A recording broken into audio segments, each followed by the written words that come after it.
yesterday, and we had 2 days of competition done. Successfully negotiated, as I put it yesterday on Instagram, because it could have very easily not been being the first competition of the season. They had anticipated, oh my god, it's so bright.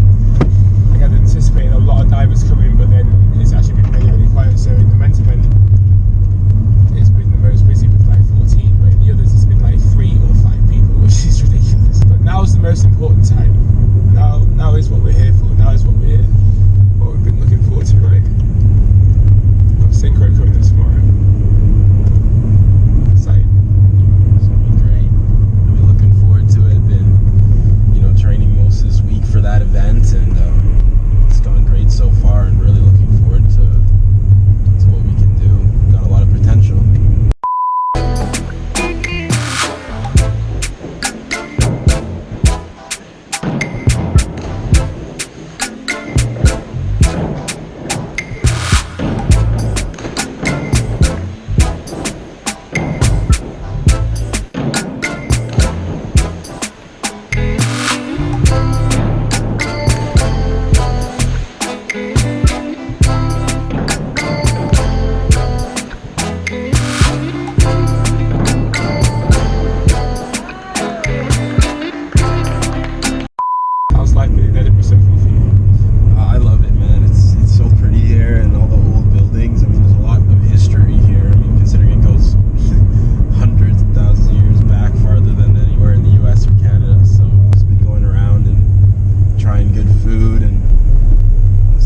It's been awesome. We have had some good food in it. We had a nice dinner last night.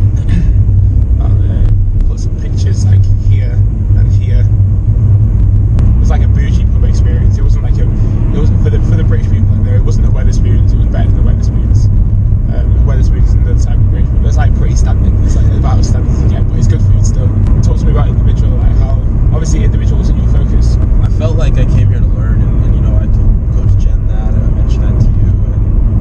Seeing that this is a stage where I don't expect to be performing at my best on 1 meter and 3 meter individual events so far, I was quite satisfied with my performance. 1 meter was fairly smooth. I managed to put my 205 and 305 to my head, so we'll take that. And strong otherwise, especially considering I'm actually changing my hurdle and my back takeoffs so that they're more similar to synchro.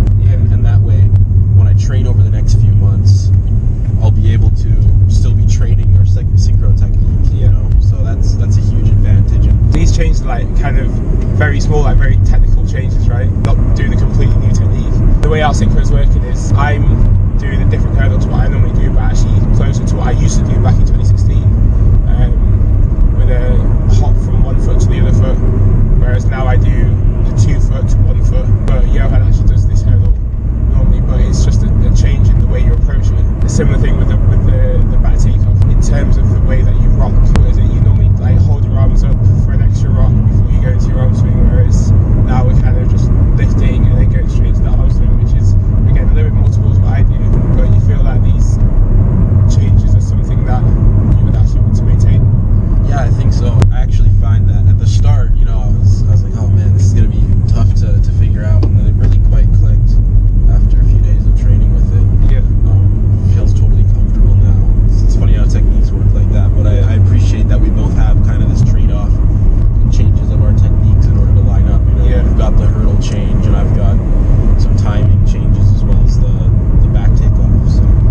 And that's one thing where it gets weird for me, because that's something I'd never experienced before, like having to do things different to fit or match other people, because I've never had to do synchro before, really, apart from like a bit of a laugh here and there with James and with other people back in the day. For me, it's actually strange, like having to think about someone next to me, because for the last literally 10 years I've just been focusing on myself, focusing on my own technique, focusing on the little changes and improvements that I can make to get that a little bit better. Now I'm thinking about what suits me, but also what suits someone else, which is it's interesting to get used to. But I'm enjoying the challenge of it. Definitely enjoying the challenge of it.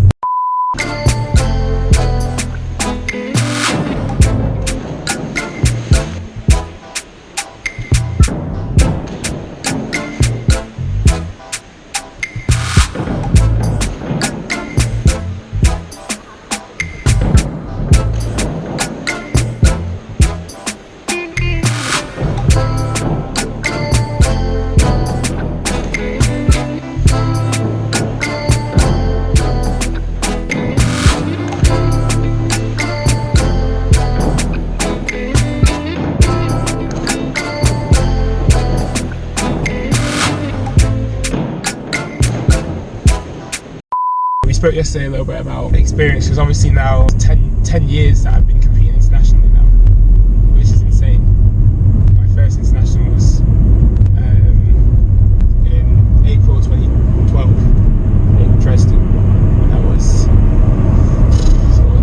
17. In April 2022, that'll bring up 10 years of me competing internationally, which is crazy. For Yohan, this is not even year one yet, because technically not officially got the Jamaica passport yet. We're kind of just going with that for now. It's coming together, we'll figure it out.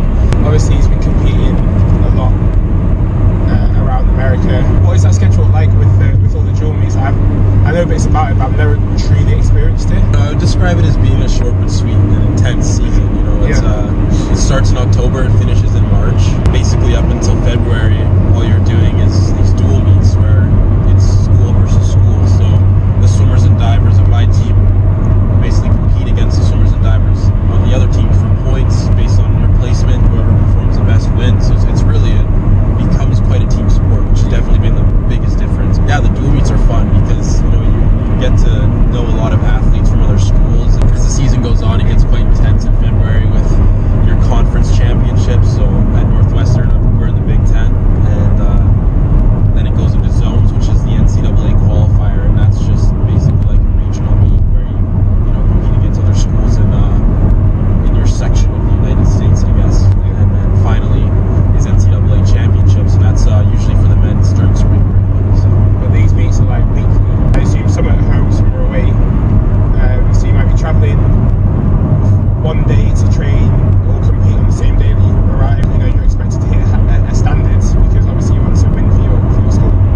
And then you come back, and then it's like maybe a couple of days recovery, not really much time to change or tweak techniques or do much in that regard. And then it's back into another meet, maybe at home this time, so you're going straight into it again. It's just that constant like up and down, up and down, up and down, up and down.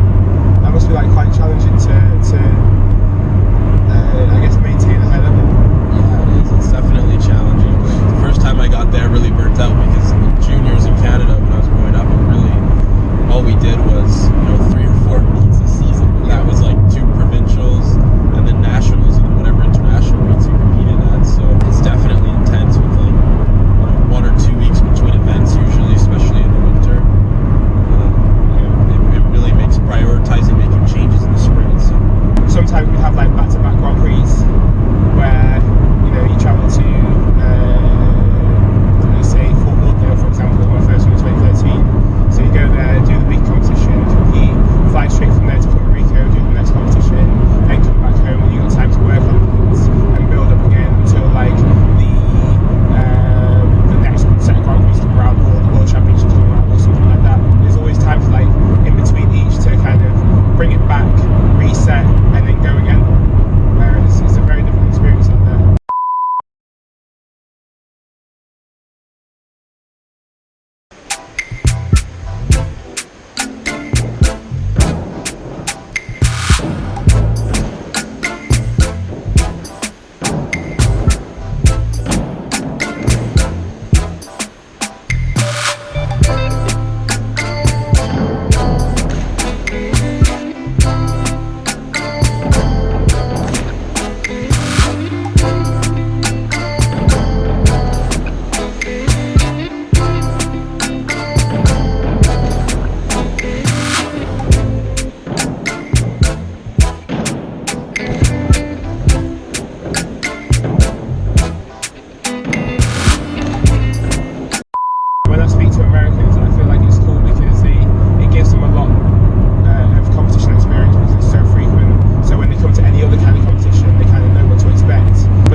said, you have your like conference championships, like qualifiers for NCAAs, right? And there could be like 50 people in those events, in those prelims. So you've experienced a long prelim, right? Yeah, definitely. Like, sometimes like 3-4 hours. Yeah. I mean, nothing quite like the Olympic prelims, which Well, no, see, it's funny that said the Olympic prelim is easy compared to compared to one like that, because one, you got the adrenaline, one, you got the you just got the general vibe because it's the Olympic Games, and also there's probably max 30 people, so it's actually not that slow.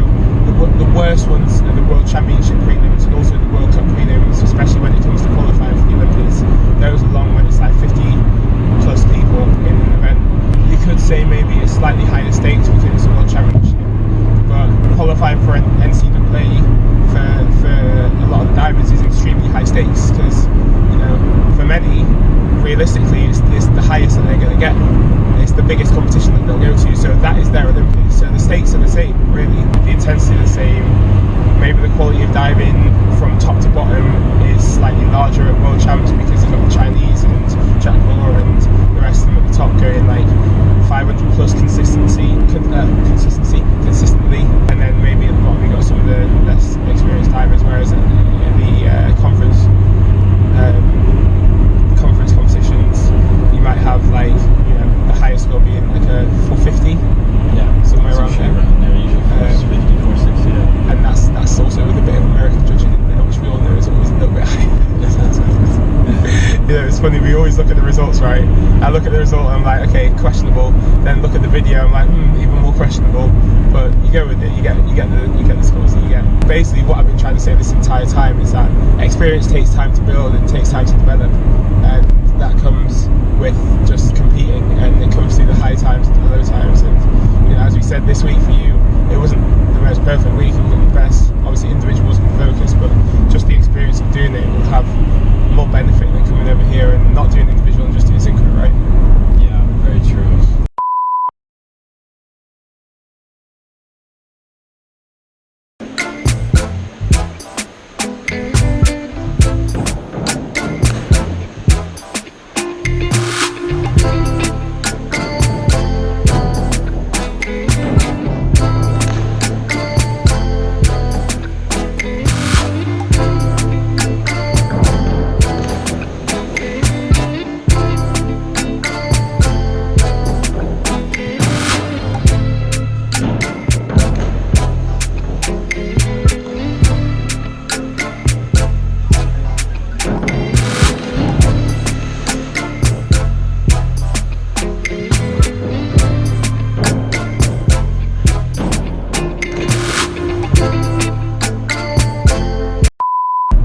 Saturday, we're out to the airport at this point, so Yohan can get his pre-departure COVID test. Do you have a preferred note though?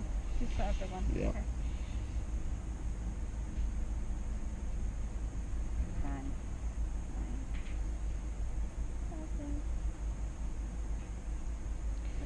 Okay. Oh, sorry. Oh, excuse me. You alright? Yeah, all good. He leaves on Monday, so literally immediately after we've done synchro, he's gone.